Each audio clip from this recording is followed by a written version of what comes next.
Every now and then we get to come to a company whose focus is the world, and that's really important to Ontario, and it's really important to our export numbers. And that's why we're really, really happy to see a company like yours taking this giant step forward and doing really good things for our communities while we're at it. And I'm really pleased today to say that ACS is receiving a grant of $3.15 million from the Next Generation of Jobs Fund. And it's going a long way to helping to create 105 new jobs here at ACS. And that's very good news for the province of Ontario. And I can tell you the Premier will be looking forward to my report as we get through each quarter on what have we done to help the economy. And I hope that this is one of those great stories. ACS interlock systems, which are designed and manufactured in-house, prevent a vehicle from starting if the driver's blood alcohol concentration exceeds a predetermined level. The company's range of products are used by governments, police forces, and commercial fleets worldwide, helping to reduce the incidence of drinking and driving and making our roads safer. It's an innovative product that's in demand all over the world. In fact, the company's technology is already distributed on every continent. That in itself is a great Ontario story. And ACS will be working with Ontario universities to conduct some of this research related to the project, creating learning and growth opportunities for researchers and students in a highly specialized field. Today's announcement comes from the Next Generation of Jobs Fund, and I know many of you may have heard of this already, where our government reaches out to partner with great companies like ACS to develop new innovation, to create new products that can be exported around the world. And this is a fine example of that.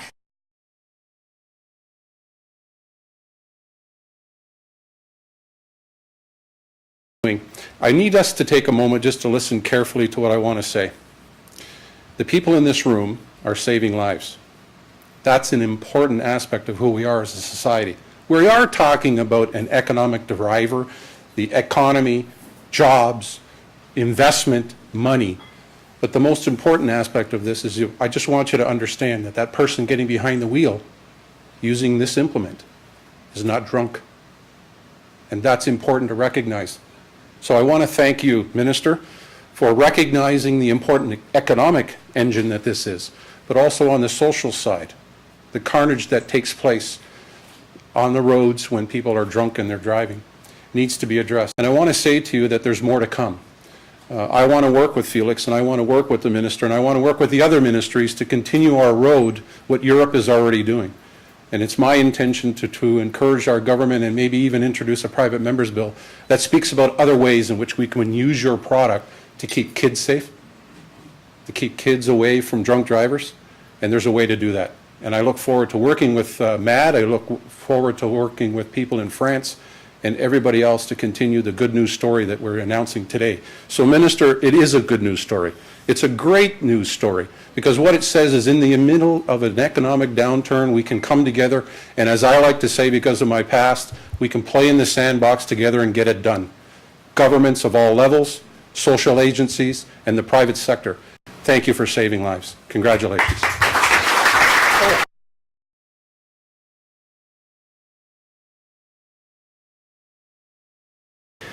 Well, we're an overnight success story nearly 40 years later. It's been a long time that we have developed the technology in through the 70s that have been applied to various techniques like police breath testing, commercial activities, clinical activities. In the 80s, it finally took hold in the area of alcohol interlocks, devices that were put in cars to stop a drinking driver from starting the car. And since that time, it has moved forward rather significantly. In the 90s, we saw it gaining hold, but more so in this last 10 years. We've seen a tremendous growth in alcohol interlock program. Our challenges going forward are in the next evolution of the technology. Of course, we are everywhere in devices that prevent drinking drivers from starting cars, in what's called offenders programs or compliance monitoring or judicial programs. We are also in commercial programs, the recognition of commercial operators that they can reduce their risk by preventing the operators who have been drinking from starting and operating, whether it's a truck, a bus, a road grader, any type of vehicle. And that has been moving forward, most notably in Europe, especially in Sweden, where this activity is part of their culture, the zero defect rule, as they call it. Well, we are moving forward in another application, and that is in OEMs, meaning original equipment manufacturer, putting our product into the manufacturing of new vehicles. We have been rather successful, notably with a Swedish experience. We are an OEM supplier to Volvo cars. We are the first to have an integrated alcohol interlock in a motor vehicle that you could purchase from the dealership. First in Sweden and now more recently in North America. We're also an OEM supplier to Volvo trucks.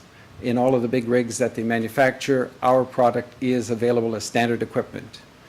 In Volvo buses, we are also an OEM supplier for that group, and we are launching one of the fully integrated devices, fully integrated with the manufacture and operation of the bus. So we are an alcohol sensor, and the bus takes actions to control the actions of the driver insofar as whether or not they've been drinking. It goes on. In France, this past year, or in fact this past month, we are launching with the French government an action for alcohol interlocks in all buses that carry children. We call them school buses. They call them buses that carry children because it's more than going to school. It's going to sporting events, cultural events. Anytime children are moved in a bus, an alcohol interlock must be installed. That's a mandatory regulation. It extends now with the French lead throughout Europe. We're seeing other countries as Sweden and Belgium bringing forth the same regulations. So it's a good news story everywhere.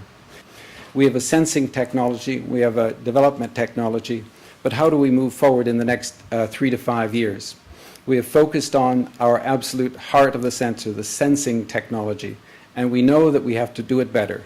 We can't stand still with what we've done. We have to do it much better than we've done ever before.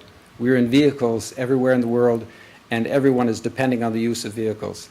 And so there's a great focus on our development. And this, in full support of the Ontario government, heartens all of us, heartens everyone in this company that is working so hard and is now being recognized by the government that is nearest to us. Thank you.